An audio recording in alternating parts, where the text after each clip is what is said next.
자, 가상칠언이라고 들어보셨는지 모르겠습니다. 여러분 교회를 다니면 이렇게 옛날에 한국 사람들이 한문으로 많이 했기 때문에 이런저런 용어들이 있는데요. 교회 집사 정도면 이렇게 알아야 됩니다. 가상칠언이라는 말이 있구나. 가상칠언이라는 게 이제 한자인데요. 나무 위에서 7마디 말씀을 하셨다. 그래서 이제 가상칠언이다라고 이야기를 합니다. 약 지금부터 2000년 전이 되겠네요. 약 서기 30년 4월 7일 오전에 안토니오 성당이라고 하는 그 넓은 광장에 많은 사람들이 모여 있었습니다. 그 중심에 한 젊은 청년이 있었는데요. 많은 사람들이 이 청년을 향해서 십자가에 못 박으라고 소리를 칩니다. 십자가에 못 박아라. 십자가에 못 박아라. 바라바는 살리고 이 청년은 십자가에 못 박으라 라고 소리를 칩니다.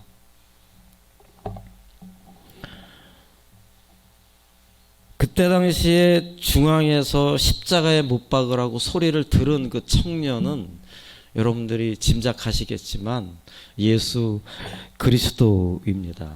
기가 막힌 것은 이 십자가에 못 박으라고 소리를 친 사람들이 불과 닷새 전만 해도 예수님이 예루살렘에 입성했을 때 가지나무를 흔들면서 호산나 호산나 하면서 예수님을 환영했던 사람들이 그 닷새 만에 마음이 바뀌어서 이제는 그 예수님을 향해서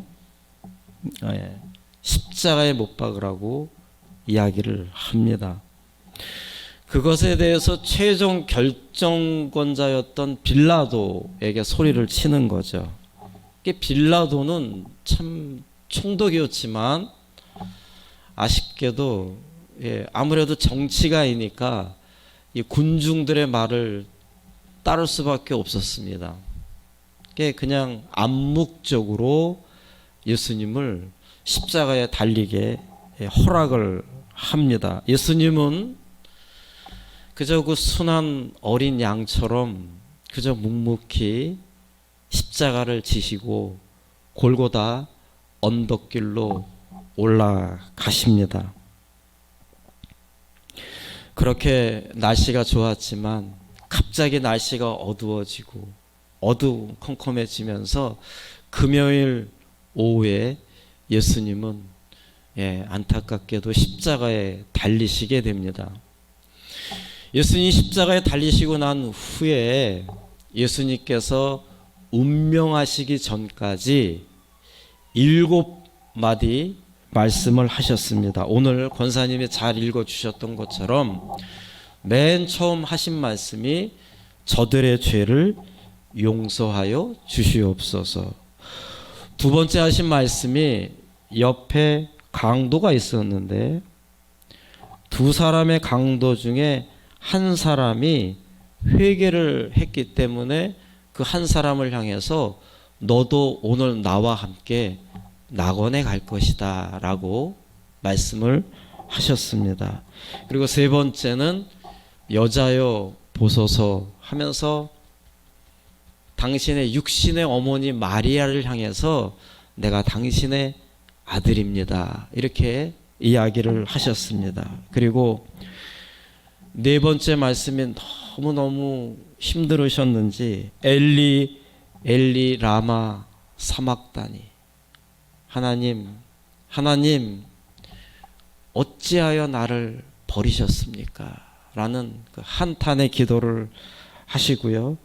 다섯 번째 내가 목마르다. 여섯 번째 다 이루었다. 일곱 번째 이제 돌아가시면서 하나님 아버지 내 영혼을 당신의 손에 맡깁니다 라는 말씀을 하시고 운명하시게 됩니다. 저는 오늘 이번 주일부터 내일 월요일서부터 금요일까지 그리고 다음 주 주일 총 7일인데요.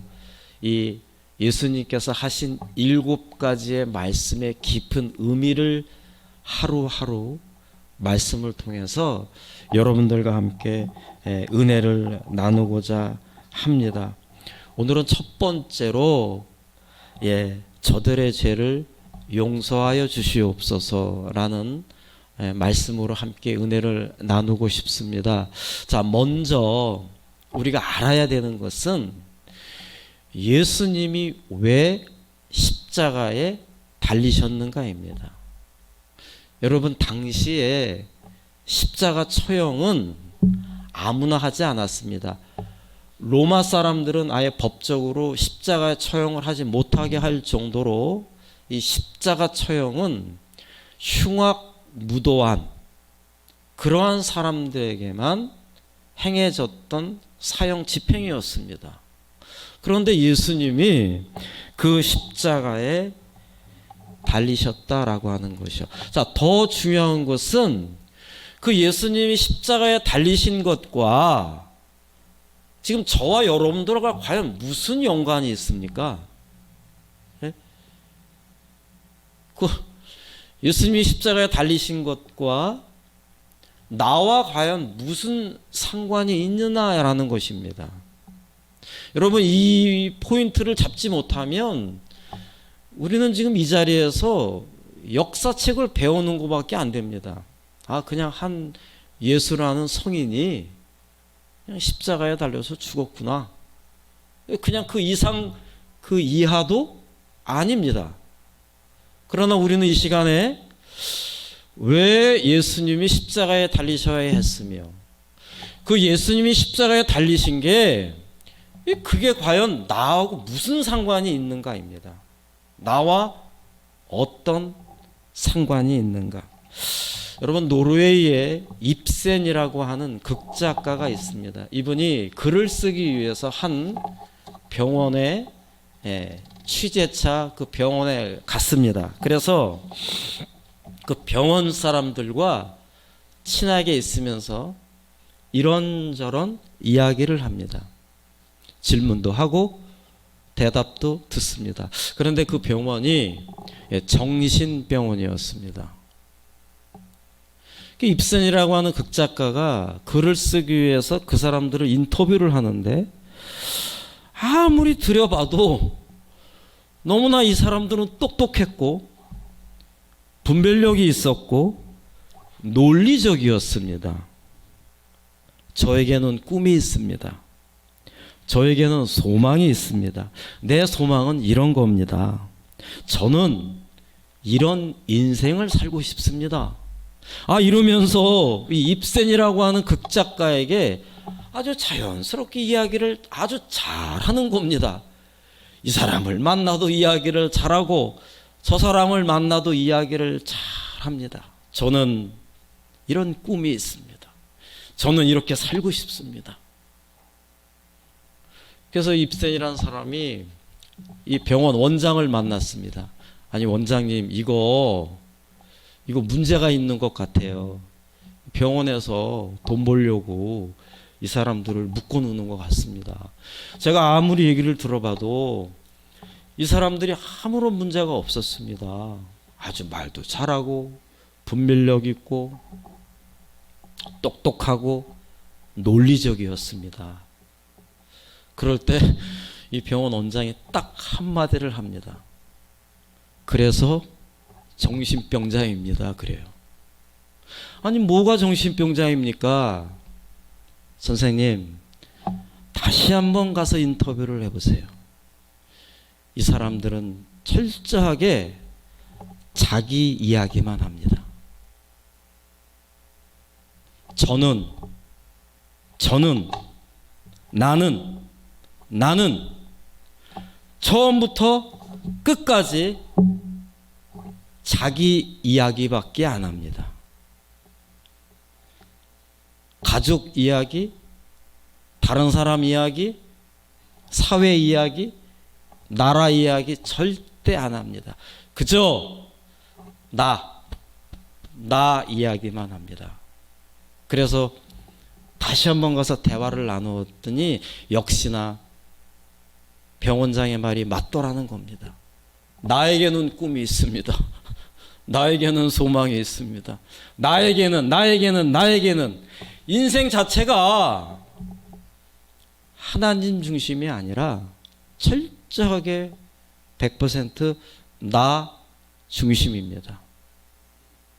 그것을 성경에서는 죄라고 합니다. 하나님 중심이 아니라 나 중심으로 살아갑니다. 하나님은 없고 나 중심으로 생각합니다.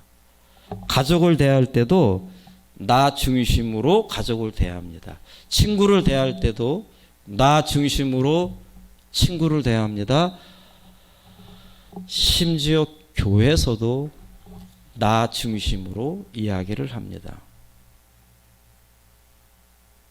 죄송합니다만 전문가들이 이야기합니다. 정신병자라는 거예요. 하나님은 없고 오로지 나만 있습니다. 여러분, 그 아름다운 에덴 동산에서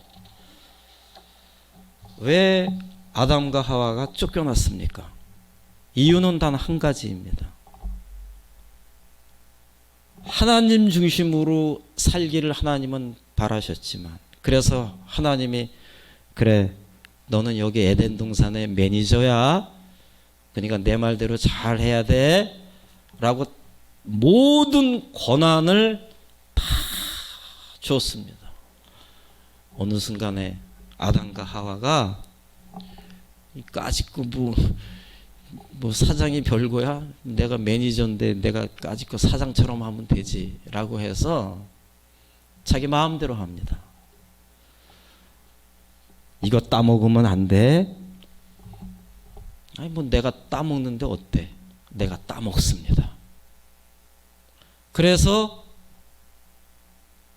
에덴 동산에서 쫓겨나게 됩니다. 하나님은 왜 그 사랑하는 아담과 하와를 그 아름다운 에덴 동산에서 쫓아냅니까? 하나님은 철저하게 죄를 싫어하는 공의의 하나님이시기 때문입니다. 하나님과 죄가 함께 있을 수 없기 때문에 하나님은 철저하게 죄에 대해서 결과를 물으셨습니다. 공의가 있어야 하기 때문에. 그런데 아이러니한 것은 우리 하나님은 공의의 하나님이시면서 동시에 사랑의 하나님이십니다. 그래서 어떻게 합니까? 아담과 하와를 쫓아냈지만 그들을 끝까지 보시면서 그들을 지켜주셨습니다. 그게 바로 성경에서는 구속의 은혜다라고 하는 것입니다. 죄를 졌지만 너는 그래도 내 새끼라고, 너가 내 말은 듣지 않았지만 너는 그래도 내 핏줄이라고, 내가 너를 버리지 않겠다고, 내가 너를 구속하겠노라고. 죄인으로서 아무것도 한 거 없지만 하나님이 일방적으로 너는 내 새끼라고, 너는 내가 책임질 거라고 하나님이 그를 안아주십니다. 그것을 구속이라고 하고 그것을 일방적으로 우리가 받았기 때문에 그것을 은혜라고 하는 것입니다. 그런데 그렇게 되기 위해서는 그 죄에 대해서 누군가가 책임을 져야 됩니다. 그런데 본인이 책임질 수가 없어요. 본인이 책임질 수 있는 능력이 없습니다. 죄인이 무슨 죄인을 능력을 하십니까? 그래서 하나님이 아주 깨끗하신 분, 태어날 때부터 깨끗하신 그 한 분을 하나님이 선정을 하셨고 그분을 통해서 온 인류를 구원하겠다, 구속하겠다, 은혜를 베풀겠다라고 해서 정해주신 그 한 분이 바로 독생자 예수 그리스도입니다. 그분은 우리의 죄를 위해서, 그분은 죄가 없지만 십자가에 달리신 이유가 바로 우리의 죄를 위해서 달렸다라고 하는 것입니다. 여러분, 예수님이 십자가에 달리셨습니다. 아무 죄도 없으신 분이, 깨끗하신 분이 십자가에 달리셨어요. 달리신 후에 첫 말씀이 뭡니까? 나는 억울하다 였습니까? 나 빨리 내려갈래 였습니까? 예수님 능력이 없습니까? 예수님 손이 짧습니까? 하지만 예수님은 어린 양처럼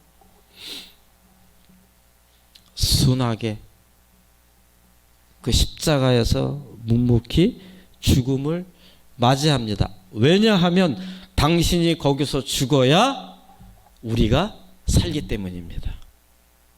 당신이 거기서 죽어야 우리의 죄가 깨끗해지기 때문입니다. 그래서 예수님이 첫 말씀이 하나님, 저들의 죄를 용서하여 주시옵소서. 여러분, 저들이 누굽니까? 예수님이 하나님에게 용서를 빌고 있는 저들, 단수가 아니죠. 복수죠. 저들. 아무래도 뭣도 모르고 군중들에 휩쓸려서 당신을 십자가에 죽게끔 판결을 내린 정치가들이겠죠. 장로들이겠죠. 대제사장들이겠죠. 또 누가 있을까요? 닷새 전만 해도 당신에게 박수를 쳤던 군중들이 그 분위기에 휩쓸려서 십자가에 못 박으라고 소리쳤던 저 군중들, 아무것도 모르는 저 군중들도 예수님은 용서의 대상이겠죠. 또 누가 있을까요? 3년 동안 같이 먹고 같이 잠을 자고 같이 열심히 하나님 나라를 위해서 사역했던 그 12명의 제자들. 그러나 결정적인 순간에는 당신을 저주까지 하면서 어디 있는지 모르게 도망갔던 그 제자들. 예수님은 그들도 용서의 대상이었습니다. 예수님은 아셨죠. 내가 사흘 후에 부활할 것이다라고. 복수의 칼날을 갈지 않으셨습니다. 다 용서의 대상이다. 제자들, 정치가들, 대제사장들. 그거는 우리랑 사실 크게 깊이 관여가 안 돼 있죠. 그러나 이 시간 제가 다시 한번 여러분들에게, 저에게 말씀합니다. 저들의 죄를 용서하여 주시옵소서에서의 저들에는 윤상구 목사가 포함되어 있습니다. 여러분도 포함되어 있습니다. 여러분 살면서 이 사실을 꼭 기억하시기 바랍니다. 누가 나를 용서하겠습니까? 내 죄가 이렇게 큰데 예수님만이 나를 용서할 수 있습니다. 우리 다 거룩하게 이렇게 앉아 있지만, 목사랍시고 이렇게 얘기하고 있지만, 과거를 돌아보면 얼마나 용서받아야 할 말, 시선, 행동들이 많습니까? 그거 우리 예수님이 십자가에서 전부 다 용서하셨음을 믿으시기 바랍니다. 그래서 예수님이 십자가에 달리신 거예요. 그저 한 성인이 그냥 무기력하게 십자가에 달리셨다가 아닙니다. 우리 지금 윤리책을 공부하는 게 아니에요. 성경은 바로 너를 위해서 예수님 십자가에 달리셨다.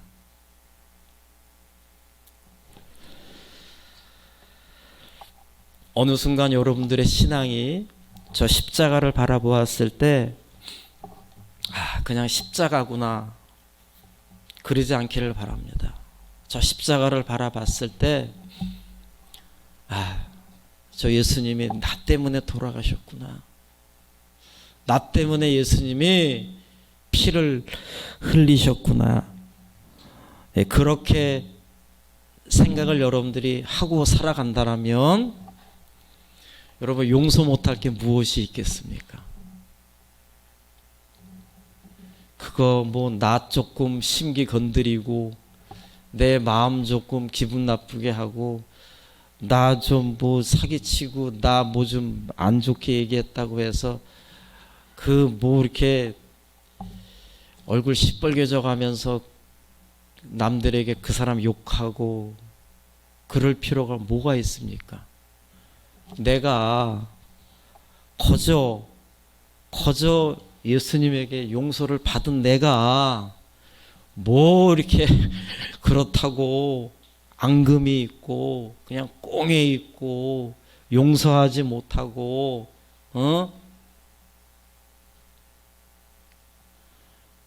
내가 받은 게 많다라고 생각하면 생각할수록 우리는 다른 사람들에게 너그럽게 대할 수 있을 것입니다. 내가 받은 게 크고 내가 받은 게 많기 때문에. 여러분 왜 하나님이 십자가에 달리자마자 나는 너무 억울해 이렇게 말씀 안 하시고 나 당장 내려가서 너희들 이렇게 하지 않으시고 하나님 저들의 죄를 용서하여 주시오. 왜 그러셨습니까? 그래야 우리도 용서하며 살기 때문에 예수님이 그렇게 말씀하신 것입니다. 여러분 우리 예수님은 아무런 조건 없이 우리를 용서하시고 사랑해 주셨습니다. 우리 그것처럼 우리의 삶도 그냥 아무런 조건 없이 서로 사랑하면서 용서하면서. 근데 제가 늘 자주 말씀드리지만 이렇게 설교를 들어야 될 사람은 또 이 자리에 안 나와 있어요. 항상 여기 계신 분들은 참 잘하세요. 이렇게 용서도 잘하시고 마음도 넓고 너그럽고 그래도 어떻게 해요? 또 되새기는 거죠. 우리가 그래서 우리가 정말 늘 생각하세요. 막 어떨 때는 막 기분이 언짢고 속상하고 답답하고 막 속에서 부글부글 끓을 때 그래 예수님이 나를 위해서 십자가에 달리셨다라고 했지. 나 그래서 이렇게 지금 잘 먹고 잘 살고 미국 땅에서 지금 행복하게 살고 있지라고 생각을 하면 그거 뭐 좀 너그럽게 생각이 안 되겠습니까? 그냥 웃어 넘기고 그냥 예수님의 마음으로 이렇게 넓게 한다라면 우리 예수님이 아마 분명히 그러실 거예요. 내가 그래도 십자가에 달린 보람이 있구나. 이런 생각이 들지 않겠습니까? 우리 그 고통스러운 십자가에서 우리를 위해서 참고 참았던 그 예수님처럼 우리도 늘 용서하면서 서로 사랑하면서 너그럽게 살아감으로 우리 예수님께 기쁨이 되는 저와 여러분 되시기를 간절히 축원합니다. 기도하시겠습니다.